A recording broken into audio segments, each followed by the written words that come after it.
Chris Chaos here. Today, I'm going to walk you guys through how to set up your own Rust server for you and your friends on your own Windows computer or a Windows VPS that you choose. So, with that being said, this video is going to have a few timestamps allowing you guys to skip to specific sections of this video, as I suspect this video is going to be pretty long.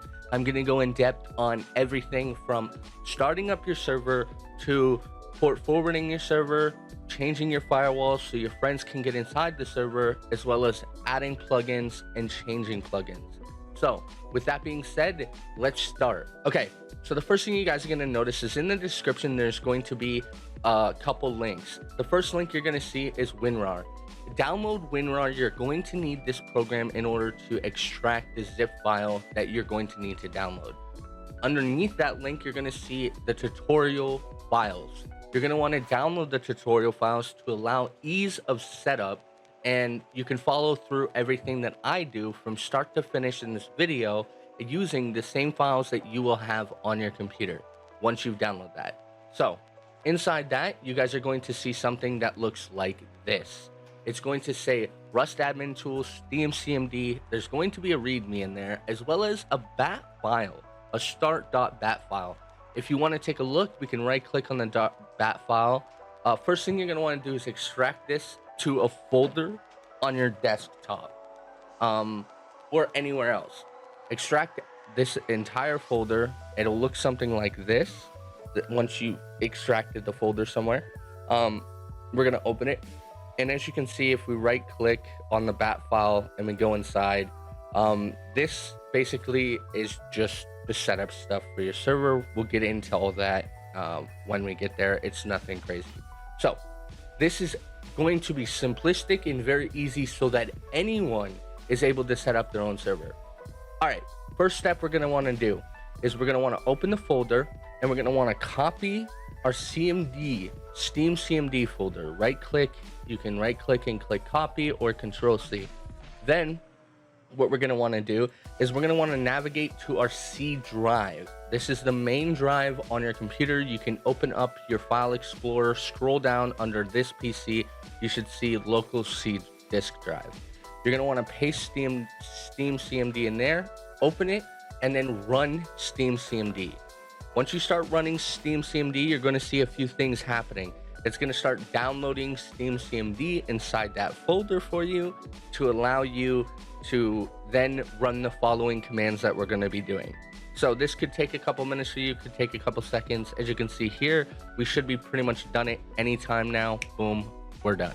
Okay, so now we're going to need to type a few commands. The first command we're going to need to type in our command prompt is force_install_dir. dir is for directory. Then space, and in quotes, we're going to put C:/. Make sure you put the correct slash. Then we're going to put Rust server, and then slash again, and end it with another quote. Then hit enter. Now this is basically setting our target where we want the install files for the server, where we want them to go. You can put this anywhere else if you prefer, if you know what you're doing, but for the sake of this video and everything else, we're going to just put it in the C drive. So once we've done that, we're going to want to type login anonymous. Once it logs us in, you're going to see that it's going to be waiting for user info, and it's going to say okay. Then this is where we start downloading the server file. Type app_update space 258550. Then hit enter. Once you've done that, you're going to start seeing a bunch of progress numbers popping up. This could take anywhere from 60 seconds to 3 minutes to 10 minutes. It all depends on your hardware.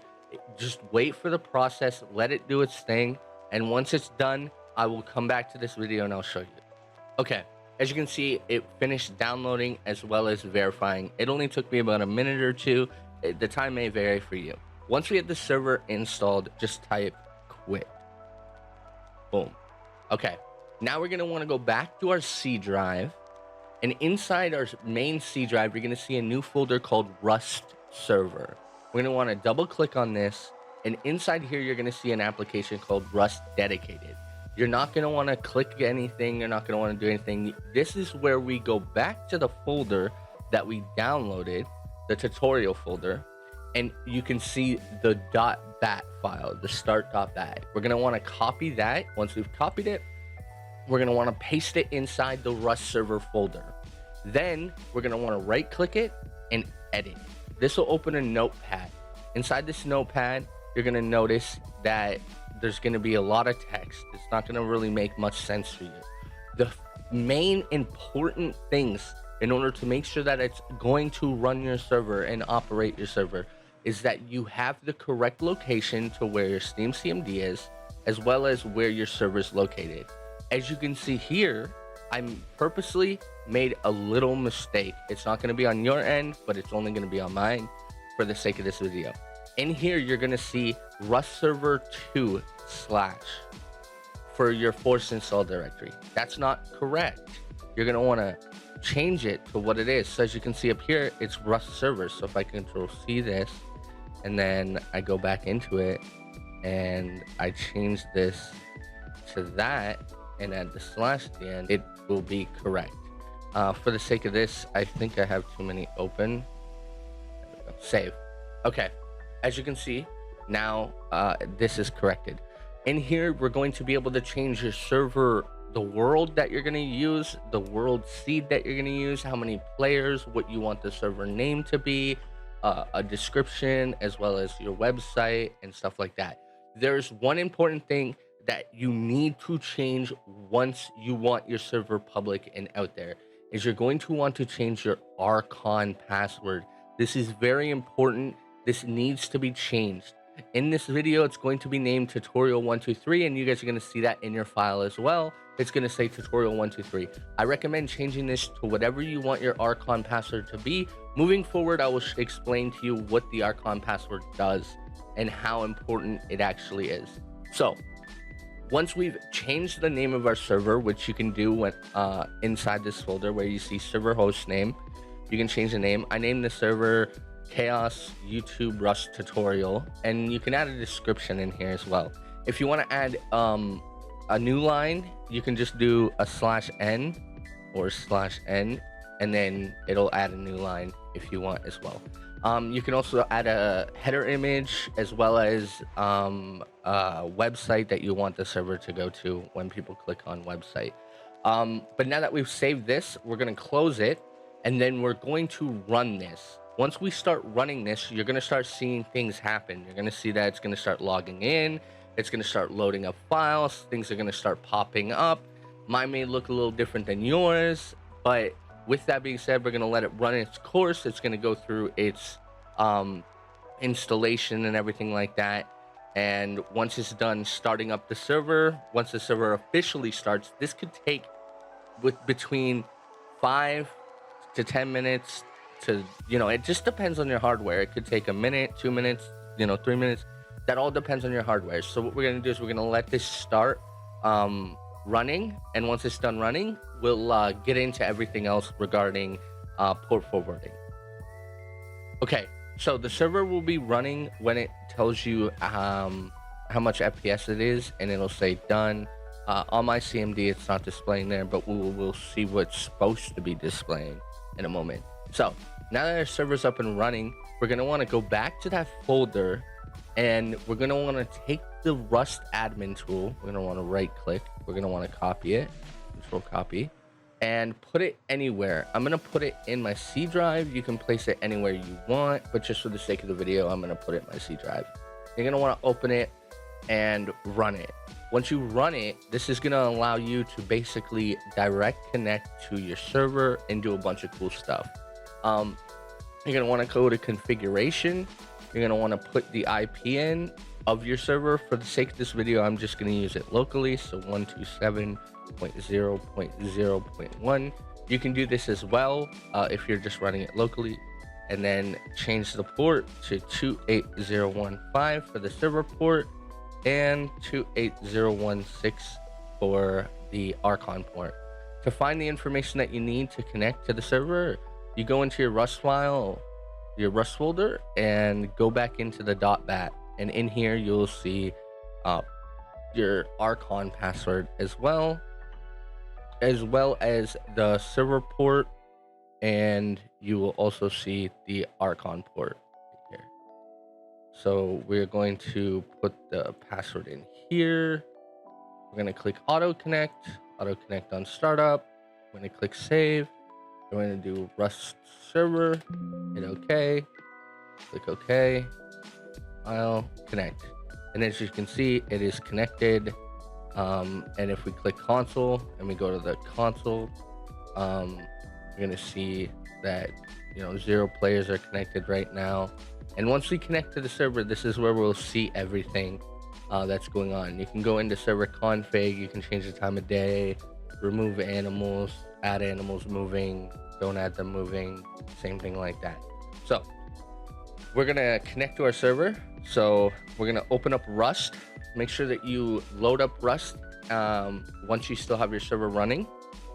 Press F1, client.connect space 127.0.0.1 colon, this is where we add our server port, 28015, and we click enter. And as you can see, it's going to start loading us into the server. So if you get to this point, your server is officially running locally. It's a vanilla server at this point, but it is running locally. So we're going to give it a minute. I'm going to walk you guys through how to set yourself up as the owner on the server to allow that you have full access to the commands, spawning stuff in, and things like that. Everyone, I just want to take a quick moment to let you know that this video is sponsored by my Patreon. Join today to unlock exclusive perks, including perks on my very own servers and exclusive roles in my Discord community.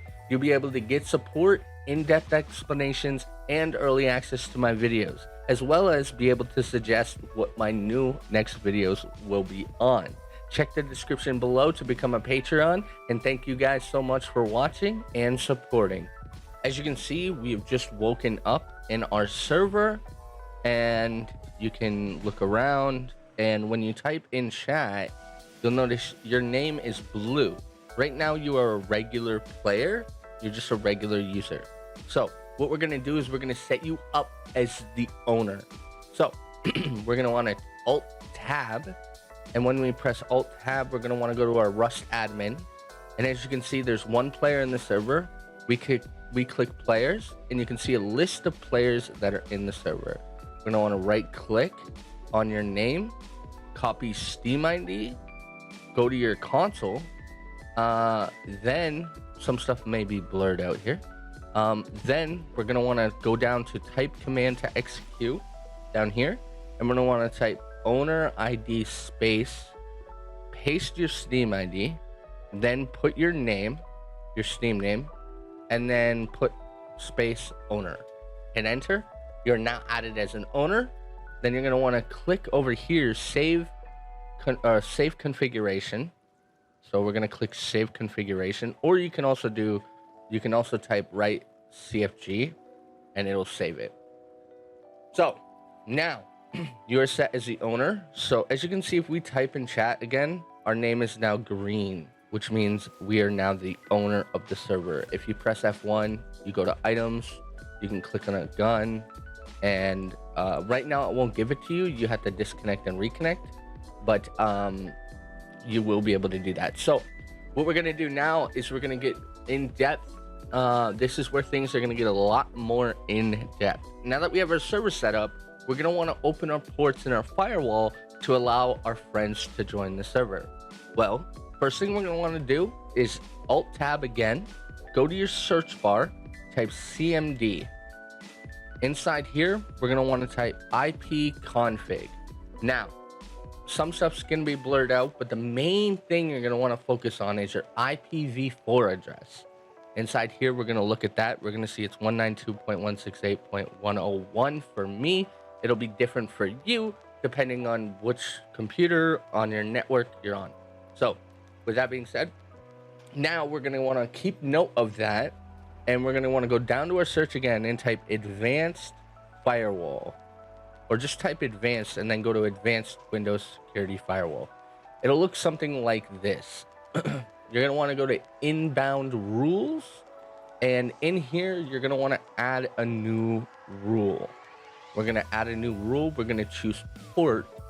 We're going to click next. We're going to make sure it's TCP, and we're going to put the port 28015, comma, space 28016. Then you're going to want to click next. Make sure allow connection set. Save that. Make sure all these are checked. Hit next and name this Rust TCP, and then click finish. I have it already set up, but that's how to add the TCP. Then we're going to want to add the UDP. We're going to click new rule. We're going to click port again. We're going to go here, but this time we're going to change TCP to UDP, and we're going to put the same ports in once again. 28015, 28016 with a comma in between them. Hit next. Make sure it's on allow connection. Make sure all these are checked and name it Rust UDP, and then click finish, and you will see it in the list like in here. Now we're going to want to go to outbound and we're going to do the same thing. Go to new rule, click port again, make sure we're in outbound rules. Then we're going to click port next, make sure it's on TCP 28015:28016. Click next, and now you're going to want to manually check allow connection. By default it's going to say block. You want to click allow, then click next, make sure they're all checked next, Rust TCP, and then click finish. Do it again, open it up, port next. Now this time change it, like I said, to UDP 28015:28016. Next, allow connection, next, and then Rust UDP. So then save that. Then you'll have them both there. You'll see they're both listed there. One's TCP, one's UDP, and we're set. So now we can close out this, and this is where things get a little more tricky. You are going to need to go into your internet provider or to into your router. To do so, you can go to your IPv4 address or your default gateway. One of these two. You'll go to your default gateway, you'll log in, and you'll find the option for port forwarding. You're going to want to add those ports 28015 and 28016. Once you've done that, it will allow your ports to be open and your friends to be able to join your server on the machine. Now, if you're running a machine on a dedicated machine or a VPS that you've purchased, these ports are more than likely already open, and you will not have to manually open them yourself. They will be open already. Or just contact the host and ask them to open the ports for you. But once you've done that, your server is essentially accessible from anyone from the outside world as well. So now that the server is accessible from the outside world and your friends are able to join, we're going to disconnect, and we are going to Alt-Tab and make sure we close our server out. We're going to close our server. It's going to disconnect. Don't worry, we're going to close it for a second. This, essentially your server setup. This is where we get into adding plugins and adding mods like kits and better loot and stuff like that. So what you're going to want to do is you're going to want to go to your Google Chrome or whatever browser that you use, open it up, and go to Google, type in Oxide mod. In the description, this is going to be in there. All right, so then you're going to want to go to UMod, and in here you're going to want to select, the link to this will be in the description. You're going to want to select Rust. Then you're going to want to download. Now this, more than likely, you're going to need to update this every time it gets updated manually. You're going to have to go in and update it yourself. Every time there's a big update on Rust, chances are that UMod is pushing a big update as well. So if your mods stop working, I highly recommend that you go to UMod and make sure that you download this to make sure that you have the latest version. That's the reason why we haven't added it in the pack, because it changes. So This is why you download WinRAR, because they provide you with a zip. You open the zip file, you want to copy the Rust dedicated underscore data. Then you're going to want to go back to your Rust folder, and you're going to see you have one there. You're going to want to paste it in the main folder. Now inside here, it's going to ask you if you want to replace stuff. Replace everything in the destination. Now that we've replaced it and we've added umod, we need to run our server again. So we're going to double click, we're going to run it, and I'll get back to you guys once the server's back up, and I'll show you what we did. Okay, now that our server is up and running, you're going to notice that you have a new folder called Oxide. If you double click it, go inside of it, you'll see a folder called Plugins. Inside here, it's going to be empty, and you have configs and data. So if we go back to umod and we go to the plugin section and we click Rust and we sort by, let's go most downloaded, and we check the stack size controller. For example, we'll download this plugin here. We'll let that download. Now that is downloaded, we're going to take that file and put it into our plugins folder. So open our plugins folder and paste the file in there. Now, if we go back to our Rust admin, you'll see that we are connected. We'll see that the server is running, and the plugin is now installed in the server automatically. So we're going to want to go back to Rust and reconnect to our server. F1, go here, and we're going to type in the IP address again, client.connect 127.0.0.1:28015. I don't need to, I just push the up arrow and press enter. It'll let you it'll basically do the last command that you did, allowing you to quickly access whatever you did last. So once we spawn into the server, we're going to be an quote-unquote owner of the server now, and we'll have full accessibility, as well as you'll be able to see how we can make changes and modifications to our server using this plugin for changing the size of stacks, for example. If you guys want to know more additional information, or maybe access to resources that I use when it comes to making servers, running servers, plugins for servers, and stuff like that, you guys can check the description and check out my Patreon. And individuals on my Patreon get access to servers that I run and get perks on those servers that I run, as well as quick videos and tutorials on how to operate and do things that I wouldn't be posting on Facebook or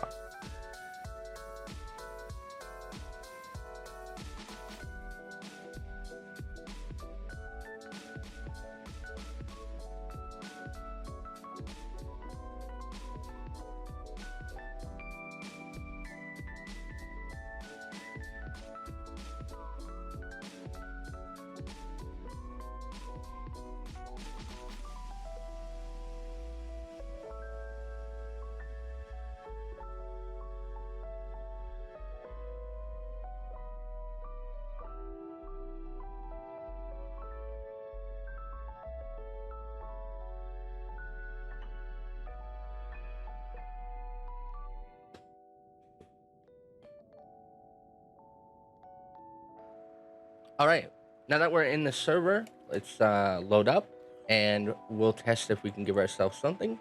So we'll give ourselves an AK, and as you can see, the AK is in our inventory, and it's ours to use. So we can throw that on the ground, and as you can see, the server announced that I gave myself an AK. There are plugins that allow you to remove the announcement. As you can see, if we go to umod again, and we go back to most downloaded, under here you can get the no give notices. We can download that. Once we download that, we should be able to put that in our plugins folder. Boom, there we go. And like I said, it does it automatically usually, so we just open it again and we give ourselves it again, and it doesn't look like it has fully added it. Okay, there we go, now it's in. All right, so there we go. Now it's no longer announcing it. There we go. We can give ourselves stuff, and it's no longer announcing it in chat. I'll drop all this stuff. Now, As you can see, we added the stack size. So by default, stack sizes, as you can see, they have a default amount. So if I gave myself 7,000 and I tried to drag it onto it, it won't let me. So majority of plugins have permissions and also commands that you're able to do in the command prompt in order to change things. That's why your Archon is very important. So for example, for the sake of this tutorial, we're only going to run through changing your stack size of wood, which you can see here. If we scroll up, we can take that, we can copy it, and then we can go to our command and paste that, and it'll do stack size controller.set stack size wood 20 times, which would be 20k, I believe. So now if I drag and drop it, now we can have way bigger stacks. And if I keep spawning them, then you'll see we have 20k stacks of wood. Now I'm not going to go too in depth in this specific plugin. There are hundreds of plugins on UMod that allow you to modify your server to your liking. If you guys want more in-depth stuff like that, and you guys also want to check out some more in-depth on how to do specific things with your Rust server or other servers, you guys can check out my Patreon. And also, if you join my Patreon, you get a role on my Discord, and you get perks and stuff for servers that I run on my own servers for, you know, being a Patreon and a supporter. So you guys can have fun, do your own thing, and hopefully this video helped you. If it did, make sure to drop a like, make sure to subscribe, and be sure to join our Discord, where we're going to be building a whole community around you know, this YouTube channel. It's been a long time since I uploaded a video like this, so hopefully I have been helpful towards you guys. And please leave a comment below if it has helped you, or if you have any issues or concerns, you can join our Discord, and I'll be happy to help you. So thank you so much. Have a fantastic day, and I'll see you guys next time. You can come through, yeah, you can come.